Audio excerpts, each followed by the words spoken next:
स्वास्थ्य विभाग पंचकुला के फार्मासिस्ट योगेश्वर शर्मा पर नियमित ड्यूटी के दौरान रेगुलर एलएलबी करने का लगा आरोप और उस पर विभाग ने की लीपापोती। पंचकुला से विशाल मोहता की रिपोर्ट। सर क्या मामला है? फार्मासिस्ट रिटायर फार्मासिस्ट हूँ जी। सिविल अस्पताल पंचकुला से रिटायर हुआ था दिसंबर 23 में। उससे पहले का ही मामला है जी। अक्टूबर 2020 से लेकर अक्टूबर 23 तक एक योगेश्वर फार्मासिस्ट है, क्लास 3 एम्प्लॉई।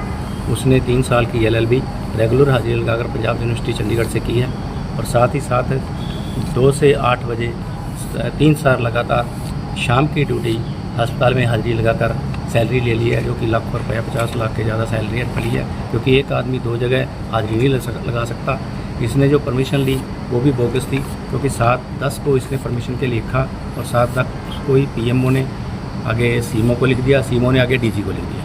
डीजी ने फिर परमिशन देने की कोशिश की तो एडीओ ने लिखा कि क्या ये नियमों के साथ है, लेकिन ये नियमों के बिल्कुल विरुद्ध था। नियम 2016 के अगेंस्ट कोई भी क्लास 3 कर्मचारी 2 जगह हाजिरी नहीं लगा सकता और ना ही एलएलबी या उच्च शिक्षा कोई भी किसी प्रकार की उच्च शिक्षा कर सकता है। बिना एफडी के परमिशन के क्लास 1 और क्लास 2 भी ये उच्च शिक्षा नहीं कर सकते। लेकिन इसने ना तो एफडी का कोई लेटर भेजा, ना किसी और को, यहीं से परमिशन 1-2 बंदों ने दे दी। उन तीनों की जांच हुई 23/4/2024 को। जब एससीएस ने जांच करी तो उन तीनों को दोषी पाया गया। तीनों को चार्जशीट के लिए लिख दिया गया, योगेश्वर को, भूपिंदर नैन को और श्याम सुंदर को। इनको चार्जशीट किया जाए। इसने फिर रिक्वेस्ट करी कि मैंने तो एडमिशन ली थी, मैंने तो परमिशन ली थी, पर दोबारा जांच हुई। दोबारा फिर 24/5/2024 को डॉक्टर रणवीर सिंह जो थे उन्होंने जांच के लिए लिखा। फिर इन्होंने 9/8/24 को जांच करी एससीएस ने जांच करी तो फिर दोषी पाया गया। उसने लिखा, एससीएस ने दोबारा लिखा कि सिर्फ सिंगल आदमी है हरियाणा में जो एकमात्र कर्मचारी है जिसको ये फ़ायदा पहुंचाना चाहते हैं, और कोई भी कर्मचारी क्लास 3 उच्च शिक्षा नहीं कर सकता, एलएलबी नहीं कर सकता, 2 जगह हाजिरी नहीं लगा सकता। इसने 2 जगह हाजिरी लगाई, उसको दोबारा उसने चार्जशीट लिखा। फिर 9/10/24 को डॉक्टर मनीष मानसर जो प्रेजेंट डीजीएचएस हैं उन्होंने उस पर सहमति दिखाई। वर्दी एडी ने जो लिखा है उसको चार्जशीट किया जाए, योगेश्वर को तुरंत चार्जशीट किया जाए। और 28/11/24 को मैंने सीएम विंडो भी डाली। सीएम विंडो में भी 2-3 बार इन्होंने जो लिखे हैं वो लिखे हैं भी इसको चार्जशीट कर दिया जाएगा। फिर इसने लिखा भी डीजी से लेटर आया, सिविल सर्जन ने लिखा भी उसका चार्जशीट नियम 7 में प्रारूप बनाकर भेजा जाए ताकि उसको चार्जशीट करा जाए।